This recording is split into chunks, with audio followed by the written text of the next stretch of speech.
और बड़ी खबर, पीसीसी चीफ गोविंद सिंह डोटासरा आज पदभार अपना संभालेंगे। थोड़ी देर में पदभार ग्रहण करेंगे PCC chief Govind Singh Dotasra. CM Gehlot, Avinash Pande भी इस दौरान मौजूद रहेंगे। केसी वेणुगोपाल, सुरजेवाला और अजय माकन भी इस दौरान मौजूद रहेंगे। नवनियुक्त पीसीसी चीफ गोविंद सिंह डोटासरा आज अपना पदभार ग्रहण करेंगे। कुछ ही देर बाद ताजपोशी होगी गोविंद सिंह डोटासरा की और इस ताजपोशी के दौरान मौजूद रहेंगे खुद सूबे के मुख्यमंत्री अशोक गहलोत, अविनाश पांडे प्रदेश प्रभारी, केसी वेणुगोपाल, रणदीप सुरजेवाला और अजय माकन इस दौरान मौजूद रहेंगे। और दूसरी ओर विधायकों की बाड़ेबंदी का 17वां दिन है, लेकिन आज खास दिन गोविंद सिंह डोटासरा के लिए। आज उनकी ताजपोशी का दिन। पीसीसी चीफ का पदभार आज गोविंद सिंह डोटासरा ग्रहण करेंगे। थोड़ी देर बाद पदभार संभालेंगे गोविंद सिंह डोटासरा।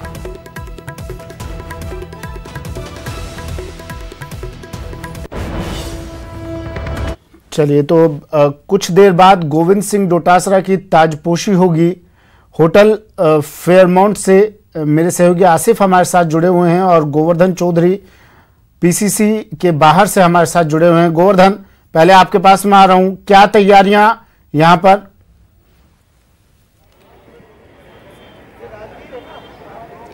बिल्कुल, गोविंद सिंह डोटासरा के पदभार समारोह को लेकर के यहां पीसीसी में तैयारियां पूरी कर ली गई हैं। विधायक और जो पार्टी के चुनिंदा पदाधिकारी हैं उन्हीं को यहां पर मौका दिया जाएगा पदभार समारोह में शामिल होने का। कोरोना को देखते हुए काफ़ी व्यवस्थाएं यहां पर इस तरह से की गई है कि जो केवल आमंत्रित नेता हैं उन्हीं को पीसीसी में एंट्री दी जा रही है। आप देख सकते हैं बाहर लाइन लगा करके और कार्यकर्ता स्वागत के लिए खड़े हैं और ये वही कार्यकर्ता हैं जिनको इनविटेशन दिया गया है। सेवा दल के ज़्यादातर कार्यकर्ता हैं जो व्यवस्थाओं में लगे रहते हैं। बाकी के आमतौर पर जो सामान्य कार्यकर्ता हैं उनको आज पीसीसी में एंट्री नहीं दी जाएगी, क्योंकि पहले से ये कहा गया था कि कोरोना के चलते सोशल डिस्टेंसिंग मेंटेन करनी है। लिहाजा जो चुनिंदा कार्यकर्ता और पदाधिकारी हैं, पूर्व पदाधिकारी हैं, उन्हीं को आने की अनुमति दी जाएगी। आप देख सकते हैं पीसीसी के महासचिव और आरसीए के चीफ वैभव गहलोत आ चुके हैं। वैभव जी, पीसीसी में नई शुरुआत होने जा रही है, अध्यक्ष का आज कार्यभार ले रहे हैं डोटासरा, किस रूप में देखा जाएगा इसे? शुभकामनाएं मेरी, और मैं मानता हूं कि आने वाले समय में प्रदेश कांग्रेस नए कीर्तिमान स्थापित करेगी। आप भी प्रदेश महासचिव इस कार्यकारिणी में थे, आगे क्या भूमिका रहने वाली है? जो भी पार्टी हाईकमान निर्देश देगा आगे। साहब, सत्ता संगठन तालमेल एक बड़ी बात है, आपको लगता है अब तालमेल बेहतर हो पाएगा? वो तो कोऑर्डिनेशन कमेटी बनी हुई है, वो जो भी है हाईकमान निर्णय लेगा। तो वैभव गहलोत यहाँ पर पहुंचे हैं पदभार समारोह में शामिल होने के लिए। आप देख सकते हैं पीसीसी का ये गेट है, यहाँ पर केवल चुनिंदा जो पदाधिकारी हैं, जो आमंत्रित सदस्य हैं, उन्हीं को आने की अनुमति है। बाकी यहाँ पर थर्मल स्कैनिंग के जरिए ही प्रवेश दिया जा रहा है। कोरोना को देखते हुए गेट पर देख सकते हैं, पीसीसी के गेट पर डॉक्टर्स लगाए गए हैं, सेवा दल के कार्यकर्ताओं को जिम्मेदारी दी गई है, लेकिन सोशल डिस्टेंसिंग की जिस बात को लेकर के केवल चुनिंदा पदाधिकारियों को बुलाया गया था, वो सोशल डिस्टेंसिंग की पालना होती हुई दिख नहीं रही है। राजनीतिक कार्यक्रमों में बार बार आग्रह करने के बावजूद, बार बार हेल्थ प्रोटोकॉल की बात करने के बावजूद, चाहे कांग्रेस हो चाहे बीजेपी हो, जहां भी गैदरिंग होती है वहां पर सोशल डिस्टेंसिंग मेंटेन कर पाना इन राजनीतिक कार्यक्रमों में बहुत मुश्किल हो गया है। और ऐसे में कोरोना से कैसे बचाव होगा, ये सबसे बड़ा सवाल है। हालांकि अंदर केवल चुनिंदा पदाधिकारियों को अनुमति दी जा रही है, केवल इस पदभार समारोह में उन्हीं नेताओं को यहां आने की अनुमति है जिनको बाकायदा इन्विटेशन दिए गए हैं। लेकिन इसके बावजूद भी, चुनिंदा पदाधिकारियों को बुलाने के बावजूद भी आप देख सकते हैं किस तरह के हालात यहाँ पर हैं, किस तरह 2 गज की दूरी जो मेंटेन करने की बात कही जा रही है, वो 2 गज की दूरी मेंटेन नहीं हो पा रही है। कुछ लोग तो किए हुए हैं। आमतौर पर राजनीतिक कार्यक्रमों में हमने पूरे कोरोना काल के दौरान देखा है, ये समस्या बनी रहती है। हालांकि अंदर थर्मल स्कैनिंग हो रही है, केवल जांच के बाद ही, थर्मल स्कैनिंग के बाद ही कार्यकर्ताओं को और नेताओं को यहाँ पर जो आ रहे हैं उनको प्रवेश दिया जा रहा है। थोड़ी देर बाद जब सारे नेता यहाँ पर आ जाएंगे उसके बाद ये पदभार समारोह शुरू होगा। हालांकि 10 बजे का वक्त दिया गया था, लेकिन बताया जा रहा है कि जो विधायक हैं वो वहां से 10 बजे रवाना होंगे। चुनिंदा विधायक यहां आने की बात है और उन विधायकों के आने के बाद ही ये पदभार समारोह शुरू होगा। पीसीसी के अंदर ये पदभार समारोह होगा। बाहर जो नेता आएंगे उनके लिए यहाँ बैठने की व्यवस्था की गई है। बाहर एलईडी स्क्रीन लगाया गया है, आप देख सकते हैं तस्वीरों में।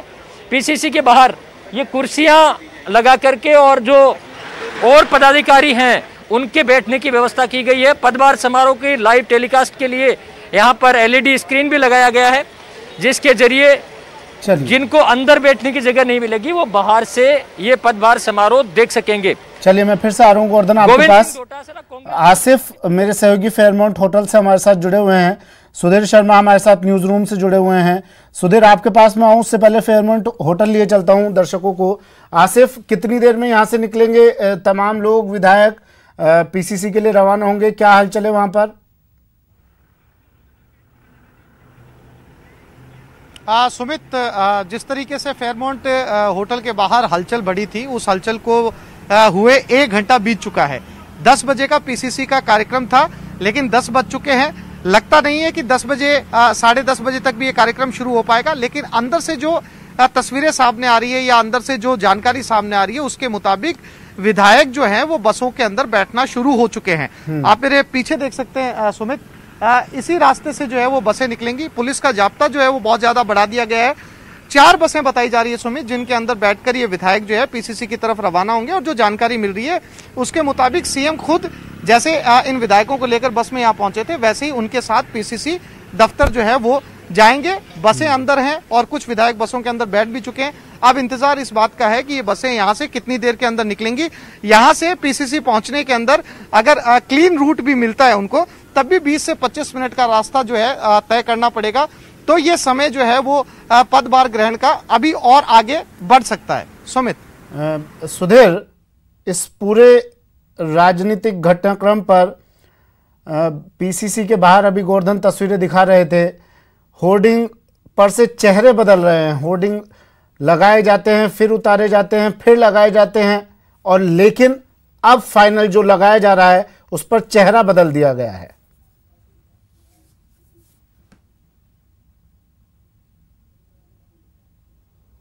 बिल्कुल ये सही बात है। पिछले लगभग 15 दिनों से एक पखवाड़े में राजस्थान की राजनीति में सियासी उबाल आया हुआ है। सियासी उबाल कांग्रेस के अंदर है, सियासी उबाल राजभवन और सरकार के बीच है, सियासी उबाल विधानसभा के अंदर है, और सियासत का उबाल का जो था मामला शांत करवाने के लिए वो हाई कोर्ट और सुप्रीम कोर्ट तक जा पहुंचा है।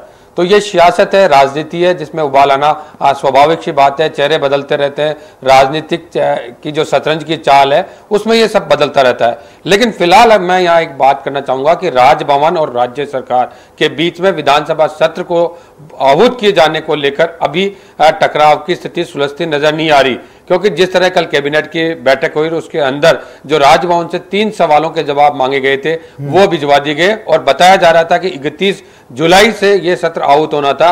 लेकिन राजभवन से अभी तक किसी तरह की अनुमति नहीं दी गई है, किसी तरह का कोई सम्मन जारी नहीं हुआ है विधानसभा के नाम कि वो सत्र बुलाया जाए, आहूत करने की परमिशन नहीं दी गई है। ऐसे में अब 31 जुलाई का जो सत्र आहूत होता कहीं नजर नहीं आ रहा है। बेशर्ते आज विधानसभा अध्यक्ष डॉक्टर सीपी जोशी का जन्मदिन जरूर है, विधानसभा के सारे कर्मचारी पहुंचे हैं, मुख्यमंत्री गहलोत ने बधाई दी है, उनके शुभचिंतक दे रहे हैं, वो एक इतर मामला है। लेकिन अब सबकी जो आके रुक गया कि अब राज्य सरकार का अगला कदम क्या होगा अगर राज्यपाल सत्र बुलाने की अनुमति नहीं देते। जानकारों का मानना है कि राज्य सरकार इस मामले को भी हाई कोर्ट में ले जा सकती है। चलिए आप तीनों बने रहिए हमारे साथ, में फिर से लौटूंगा आपके पास, अपडेट तमाम दर्शकों तक पहुंचाते रहेंगे। फिलहाल आपको ये रिपोर्ट दिखा देते हैं।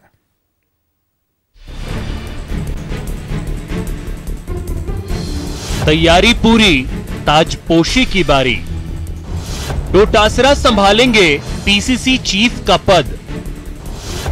सियासी संकट के बीच ताजपोशी।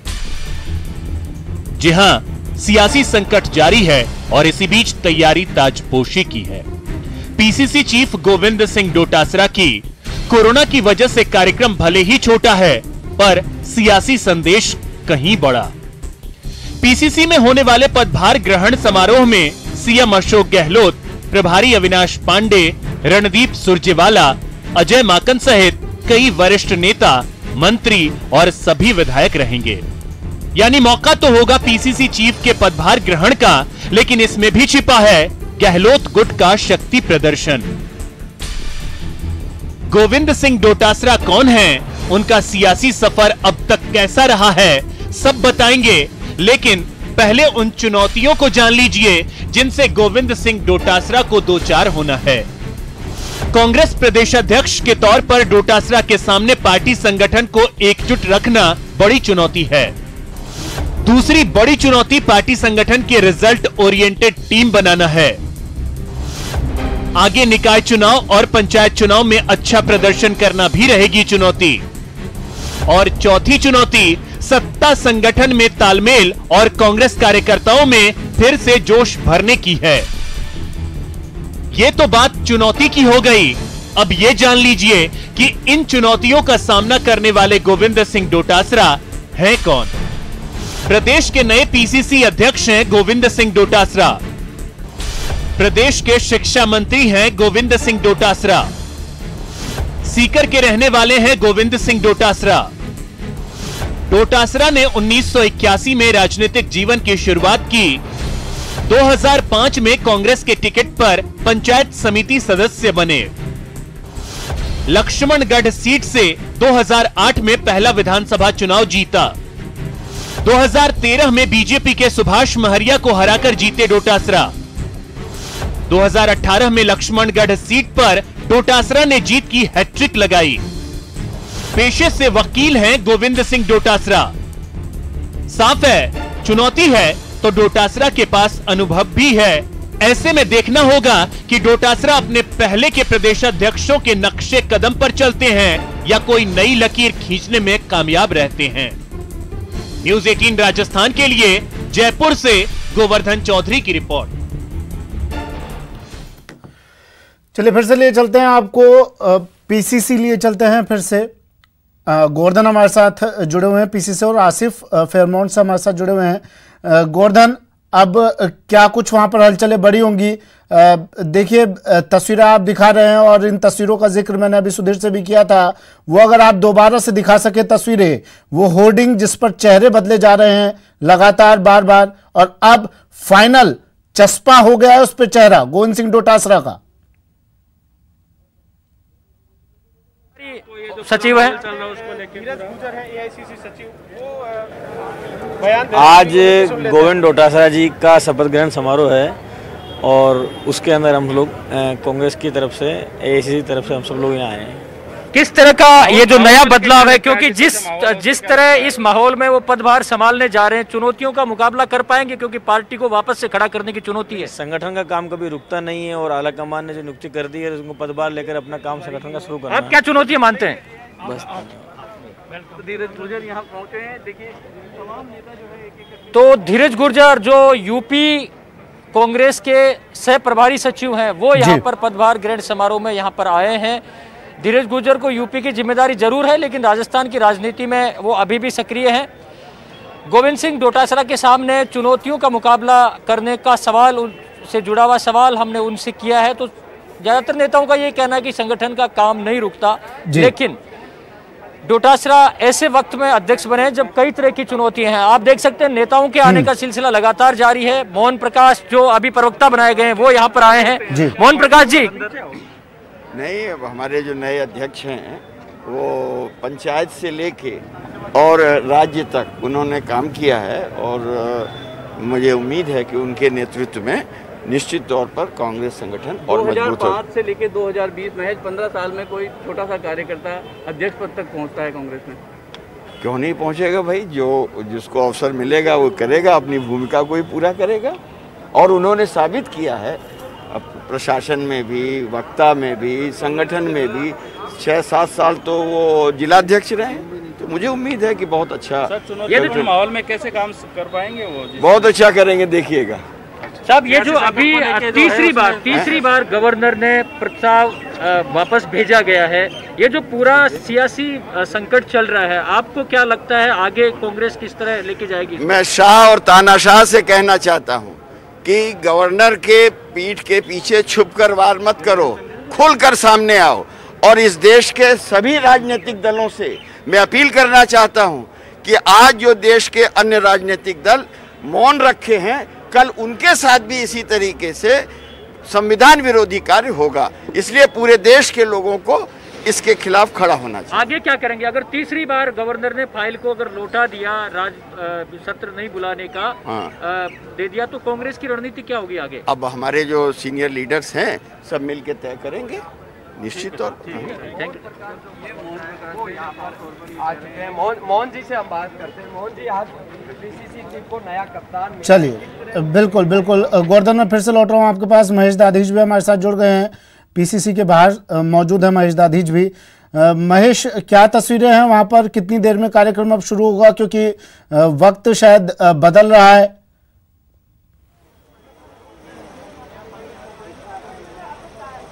तो इंतजार यहाँ पर जो है प्रदेश के कांग्रेस कार्यकर्ताओं को भी है। आज उनके लिए बेहद अहम दिन है, क्योंकि नए प्रदेश अध्यक्ष या पीसीसी के चीफ जो है वो बनने जा रहे हैं गोविंद सिंह डोटासरा। 29वें आज़ादी के बाद पीसीसी चीफ होंगे 29वें, और व्यक्ति के लिहाज से देखा जाए तो 24वें प्रदेश अध्यक्ष पीसीसी के चीफ गोविंद डोटासरा बन रहे हैं। शिक्षा मंत्री के बतौर भी उनके पास में जिम्मेदारी है, दूसरी बार लगातार। ऐसे माहौल में भी गोविंद डोटासरा जीत करके आए थे, जबकि कांग्रेस की केवल 21 सीटें थी। तो ऐसे में उन्हें ये बहुत बड़ी जिम्मेदारी दी गई है। शिक्षा के महकमे के साथ साथ अब पीसीसी चीफ के तौर पर भी वे जिम्मेदारी संभाल रहे हैं। मैं आपको कुछ तस्वीरें यहाँ पर दिखाना चाहूँगा। ये तमाम जो प्रदेश के कांग्रेस कार्यकर्ता हैं जो कि बेहद उत्साहित हैं और इस समय इस समारोह में पहुँचे हुए हैं। हालांकि क्योंकि कोरोना काल है और ऐसे में सोशल डिस्टेंसिंग रखनी है, तो यहाँ पर मास्क लगा करके ही अलाउ किया गया है। किसी को सोशल डिस्टेंसिंग का पालन करने की जो नसीहत है वो यहाँ पर दी गई है। एक तरफ सेवा दल के जो कार्यकर्ता हैं वो भी यहाँ पर जुटे हुए हैं, तो दूसरी तरफ पुलिस ने पूरा जो है भारी जाब्ता यहाँ पर लगाया हुआ है और सुरक्षा के कड़े इंतजाम किए गए हैं। कुछ कार्यकर्ता हैं, इनसे इस कार्यक्रम को लेकर के जानना चाहेंगे कि किस तरह का उत्साह है नए प्रदेश अध्यक्ष पीसीसी के चीफ गोविंद डोटासरा जी। बिल्कुल, इस बातचीत को आप जारी रखिएगा। मैं फिर से आऊंगा आपके पास। गोवर्धन और आसिफ भी हमारे साथ बने हुए हैं, आप तीनों के पास फिर से लौटूंगा। वक्त यहाँ पर एक छोटे से ब्रेक का है, जल्द हाजिर हो रहे हैं।